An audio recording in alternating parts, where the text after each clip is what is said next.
Hello everybody, welcome back to my channel educational panacea. My name is Bhanu Pratap. So guys, जो last video मैंने आपके साथ बनाई थी उसके अंदर मैंने आपके साथ सेक्शन 100 तक डिस्कस किया था सीआरपीसी का।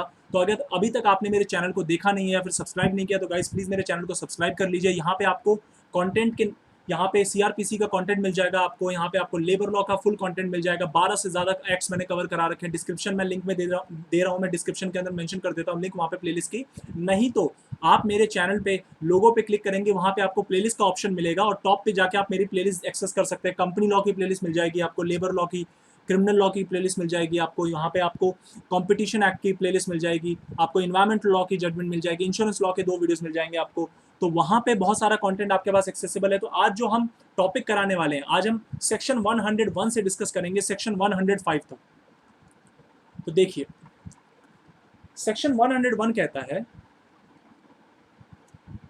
कि जब एक सर्च वारंट का एग्जीक्यूशन किया जा रहा है, जब एक सर्च वारंट का एग्जीक्यूशन हो रहा है, ठीक है, और वो execution beyond the local jurisdiction हो रहा है, ध्यान रखना, वो execution beyond the local jurisdiction की। लेट सपोज कि मजिस्ट्रेट ने जो वारंट इशू किया है, सर्च वारंट इशू किया, वो उस पर्टिकुलर जुरिस्डिक्शन में नहीं है, उसके बाहर वाले जुरिस्डिक्शन में उस पर्टिकुलर वारंट को इशू किया जा रहा है। तो वहां पे अगर मान लीजिए कोई भी सामान मिलता है, कोई भी जो सर्च आइटम मिलती है, कोई भी सर्च के दौरान कोई आइटम रिकवर होती है, तो उसकी एक लिस्ट प्रिपेयर की जाएगी। क्या प्रिपेयर की जाएगी? उसकी एक लिस्ट प्रिपेयर की जाएगी उस सामान के साथ। सामान तो रिकवर हुआ ही है, सामान को तो सीज किया ही जाएगा, क्योंकि सर्च वारंट को एग्जीक्यूट करने का पर्पस ही क्या होता है। देखिए, मैंने आपको लास्ट वीडियो में बताया था सर्च वारंट हम क्यों करते हैं। 91 से 100 के बीच में जो मैंने आपको बताया था कि जब हमें कोई डॉक्यूमेंट ढूंढना होता है, जब हमें कोई पर्टिकुलर आइटम चाहिए होता है, हमें लगता है कि वो वैसे हमारे पास कोर्ट में एक्सेसिबल नहीं हो सकती, तो हम ऑफिसर को बोलते हैं कि भाई ठीक है, सर्च वारंट लो और जाके मकान में ढूंढो। ठीक है, जब हमें व्यक्ति का सर्च वारंट होता है तो वो अलग चीज है। किसी आइटम, आर्टिकल, थिंग का सर्च वारंट हो तो वो एक अलग चीज है, ध्यान रखना। ठीक है, तो हम उसकी लिस्ट बना के हम क्या करेंगे, उसको तुरंत ही उस कोर्ट के पास ले जाएंगे। मतलब इस लिस्ट को उस आइटम के साथ कोर्ट के सामने हम उसको लेके जाएंगे और प्रेजेंट कर देंगे। जो भी नियरर मजिस्ट्रेट होगा, या तो जिसने वारंट इशू किया है या फिर जो नियरर मजिस्ट्रेट होगा, ध्यान रखना, जो भी पास में मजिस्ट्रेट होगा, या तो जिसने वारंट इशू किया है, या तो वो वाली कोर्ट, या फिर जो कोर्ट जो आपका नियरर मजिस्ट्रेट होगा उसके पास हम उस पर्टिकुलर लिस्ट को लेके जाएंगे और उस सामान को हम उसको लेके जाएंगे और वहां पे फिर फर्दर मजिस्ट्रेट ऑर्डर पास करेगा ताकि वो पर्टिकुलर जो आइटम है वो कोर्ट की कस्टडी में ली जा सके। तो यहाँ पे सवाल क्या समझ में आया आपको? सेक्शन 101 क्या कह रहा है कि कोर्ट ने एक वारंट, सर्च वारंट इशू किया, आपको एग्जीक्यूट करना है, पुलिस ऑफिसर को एग्जीक्यूट करना है, पुलिस ऑफिसर एग्जीक्यूट करने के बियॉन्ड द लोकल जुरिस्डिक्शन। ठीक है, तो beyond the local jurisdiction of the court जब गया तो वहां पे जो भी आइटम मिला उसकी एक लिस्ट बनानी है, आइटम को लेना है, कोर्ट में जाके जिस मजिस्ट्रेट ने वारंट इशू किया उसके सामने पेश कर देना। नहीं तो अगर वो दूर पड़ता है तो जो भी नियरर मजिस्ट्रेट है उसके सामने भी आप उसको पेश कर सकते हैं। अब आते हैं सेक्शन 102 पे, जिसमें मैं आपको एक रिसेंट की बहुत लैंडमार्क जजमेंट बताने वाला हूं। लास्ट ईयर की जजमेंट है ये, section 102, power of police officer to seize certain property. अब एक चीज ध्यान रखना, यहां जो प्रॉपर्टी वर्ड का जिक्र हुआ है, अभी 2019 के अंदर एक लैंडमार्क जजमेंट आई है सुप्रीम कोर्ट की। जजमेंट का नाम मैं लिख देता हूं, Nevada properties private limited versus state of Maharashtra. Supreme court की बड़ी इंपॉर्टेंट जजमेंट है जिसमें कोर्ट ने कहा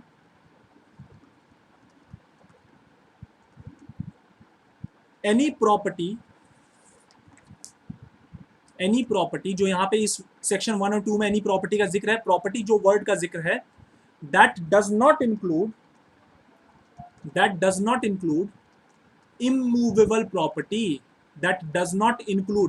इंक्लूड नहीं करता, इसको हटाता है, एक्सक्लूड करता है, that does not include the immovable property. इसका मतलब यहां पे सेक्शन 102 में जो पुलिस ऑफिसर किसी प्रॉपर्टी को सीज करता है या जिसको अपनी कस्टडी में लेता है, तो what we are talking about, Nevada properties की जजमेंट में सुप्रीम कोर्ट ने लास्ट ईयर ये बात ले डाउन करी कि हम यहाँ पे इमूवेबल प्रॉपर्टी को इंक्लूड नहीं कर रहे प्रॉपर्टी की डेफिनेशन को कंस्ट्रक्ट करने के अंदर। अब चलते हैं आगे इसी सेक्शन में। देखिए, पुलिस ऑफिसर के पास है, पुलिस ऑफिसर किसी भी प्रॉपर्टी को सीज कर सकता है। पुलिस ऑफिसर किसी भी प्रॉपर्टी को सीज कर सकता है जो उसको लगता है कि वो स्टोलन है, या फिर किसी ऐसे सर्कमस्टांसेस में प्रॉपर्टी मिली है जिससे सस्पिशन रेज हो रहा है। पुलिस ऑफिसर को उस प्रॉपर्टी को लेके किसी किस्म का शक है कि या तो इसका मालिक ये व्यक्ति नहीं है, या फिर प्रॉपर्टी कहीं से चुरा के लाया, या फिर प्रॉपर्टी स्टोलन है, तो पुलिस ऑफिसर को ऐसा अगर कोई शक है ना, तो पुलिस ऑफिसर को पावर दी गई है कि वो उस प्रॉपर्टी को अपनी कस्टडी में लेके सीज कर सकता है। दूसरी चीज, अगर मान लीजिए वो पुलिस ऑफिसर एक सबॉर्डिनेट पुलिस ऑफिसर, वो पुलिस ऑफिसर एक सबॉर्डिनेट पुलिस ऑफिसर है, मतलब मान लीजिए एएसआई है या हेड कांस्टेबल है, तो वो क्या करेगा, वो अपने ऑफिसर इंचार्ज को, जो भी उस थाने का जो ऑफिसर इंचार्ज होगा ना, वो अपने ऑफिसर इंचार्ज को ये वाला जो सीजर है इसके साथ रिपोर्ट सबमिट कर देगा। जो भी उसने प्रॉपर्टी को सीज किया है ना, उस प्रॉपर्टी के साथ एक रिपोर्ट सबमिट कर देगा। किसको रिपोर्ट सबमिट करेगा? ऑफिसर इंचार्ज को रिपोर्ट सबमिट करेगा। यह बात ध्यान रखना, सेक्शन 102 के अंदर उन्हें। दूसरी चीज देखिए, अब मान लीजिए पुलिस ऑफिसर ने प्रॉपर्टी को सीज किया, ठीक है, और सीज करने के बाद पुलिस ऑफिसर क्या करेगा, उसको मजिस्ट्रेट के सामने भी रिपोर्ट कर सकता है। जैसे मान लीजिए ऑफिसर इंचार्ज है, उसने डायरेक्ट सीज किया, तो वो ऑफिसर इंचार्ज सीधा उसको मजिस्ट्रेट के सामने लेके जाएगा, सीधा उसको रिपोर्ट के साथ मजिस्ट्रेट के सामने। देखिए, सबॉर्डिनेट है तो सबॉर्डिनेट मजिस्ट्रेट के सामने लेके नहीं जा रहा, सबॉर्डिनेट पहले अपने ऑफिसर इंचार्ज को दे रहा है, और ऑफिसर इंचार्ज इस पर्टिकुलर रिपोर्ट के साथ और उस आर्टिकल के साथ वो प्रॉपर्टी लेके मजिस्ट्रेट को लेके चला जाएगा। हाँ, अगर उस चीज को कन्वीनियंटली ट्रांसपोर्ट नहीं किया जा सकता, मान लीजिए वो बहुत भारी आइटम है, या फिर उसको प्रॉपर सिक्योर, मतलब उसकी प्रॉपर कस्टडी मेंटेन नहीं हो सकती, तो उस केस के अंदर वो कस्टडी किसी और व्यक्ति को भी दे सकता है पुलिस वाला, एक बॉन्ड भरवा के कि उसको उस प्रॉपर्टी को संभाल के रखे, सिक्योर रखे। हो सकता है सामान उतना भारी है, मान लीजिए थाने में रखा, चोरी हो गया, मान लीजिए अटैक हो सकता है, तो इस तरीके का अगर कोई पुलिस ऑफिसर को, जो ऑफिसर इंचार्ज होता है, उसको खतरा लगता है, तो उस केस के अंदर वो उस प्रॉपर्टी की कस्टडी को किसी और व्यक्ति को भी दे सकता है, बॉन्ड एग्जीक्यूट करवा के, कि भाई जब तक मैं आपको बोल रहा हूं तब तक आप इस प्रॉपर्टी को अपने पास रखिए। दूसरी चीज, अगर वो property subject to natural decay है, मतलब वो प्रॉपर्टी पेरिशेबल गुड है, सब्जेक्ट टू नेचुरल डिके है, सब्जेक्ट टू नेचुरल डिके, और उसकी वैल्यू, ध्यान रखना ये पेपर पॉइंट ऑफ व्यू से बहुत इंपॉर्टेंट है, लेस देन 500 है, उसकी वैल्यू लेस देन 500 है, पेपर पॉइंट ऑफ व्यू से एमसीक्यू में बहुत इंपॉर्टेंट है, सेक्शन 102 करा रहा हूं मैं। अगर उसकी वैल्यू लेस देन 500 है, तो उस केस में हम उसको बेच के नेट प्रोसीड्स को हम अप्लाई कर सकते हैं। इस पे लगता है सेक्शन 457, डिस्पोजल ऑफ प्रॉपर्टी। जब मैं आपको पढ़ाऊंगा ना आगे जाके, तो वहां पे मैं ये वाले एरिया आपको कराऊंगा, सेक्शन 457 और 458 कराऊंगा मैं वहां पे, 457 और 458। तो अगर वो property subject to natural decay है, सब्जेक्ट एक पेरिशेबल प्रॉपर्टी है जो सड़ रहा है, बहुत जल्दी खत्म हो सकता है, बर्बाद हो जाएगा, तो वहां पे अगर 500 रुपए से कम की प्रॉपर्टी है तो उसको बेच देंगे, कोई दिक्कत नहीं। अब चलते हैं सेक्शन 103 पे।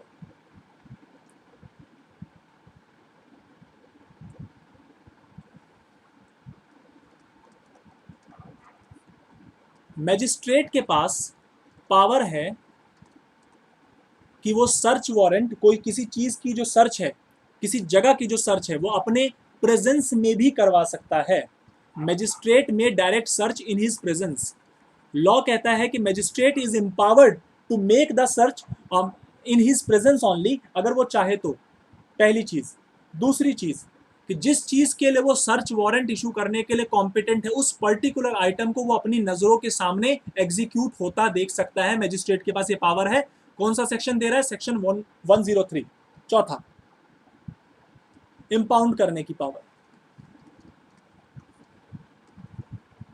एनी कोर्ट में इंपाउंड द डॉक्यूमेंट।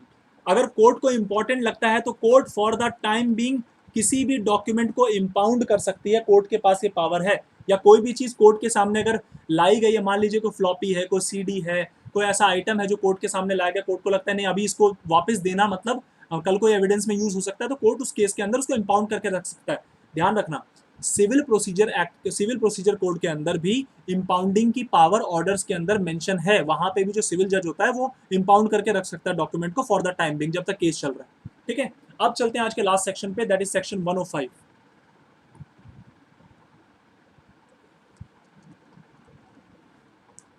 सेक्शन 105 देखिए रेसिप्रोकल अरेंजमेंट्स के रिगार्डिंग बात करता है। पहले तो समझना पड़ेगा रेसिप्रोकल अरेंजमेंट्स होती क्या।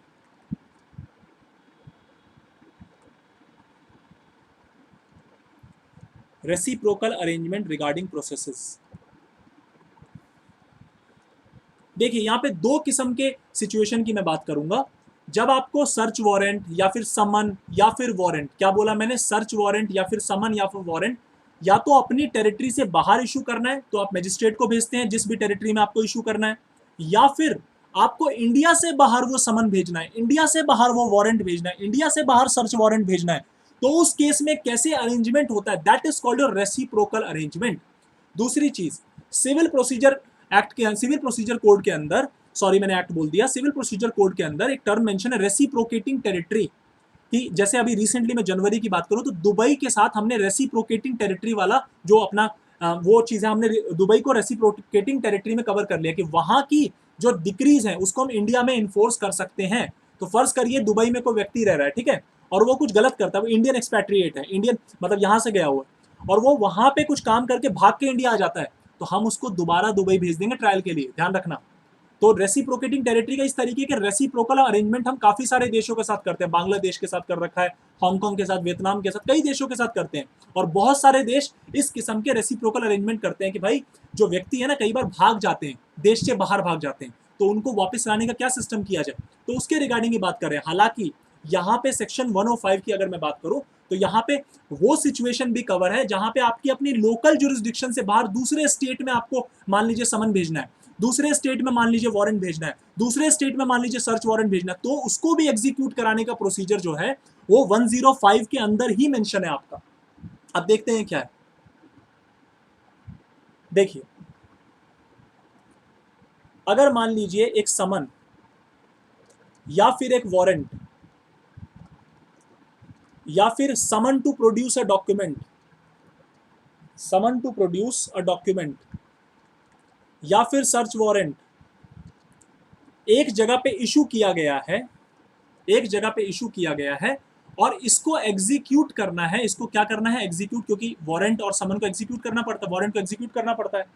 तो अगर हमें इसको एग्जीक्यूट करना है कहां पे, किसी भी राज्य में, लेकिन हमारी टेरिटरी से बाहर, मतलब लोकल जुरिस्डिक्शन से बाहर, मगर इंडिया के अंदर ही किसी भी एरिया इंडिया के अंदर, लेट सपोज दिल्ली का कोई समन है और यूपी में एग्जीक्यूट कराना है, दिल्ली का वारंट है यूपी में एग्जीक्यूट कराना है, दिल्ली का सर्च वारंट है यूपी में जाके एग्जीक्यूट कराना है, तो हम क्या करेंगे, दिल्ली से इस पर्टिकुलर वारंट को हम यूपी का जो भी लोकल जुरिस्डिक्शन पड़ेगा ना वो, वहां के प्रिसाइडिंग ऑफिसर को भेजेंगे, वहां के प्रिसाइडिंग ऑफिसर को भेजेंगे, ध्यान रखना जो मजिस्ट्रेट होगा कोर्ट का, जिसका भी एरिया पड़ता होगा, जिसका भी लोकल जुरिस्डिक्शन पड़ता होगा यूपी में, वहां पे ये वारंट भेजेंगे और वो उसको एग्जीक्यूट कराएगा। क्या बोला मैंने, वहां पे दिल्ली का वारंट था, एग्जीक्यूट यूपी में कराना था, तो यहां से प्रिसाइडिंग ऑफिसर को वो भेजेंगे जिसका लोकल जुरिस्डिक्शन है, वो उसको एग्जीक्यूट करा देगा।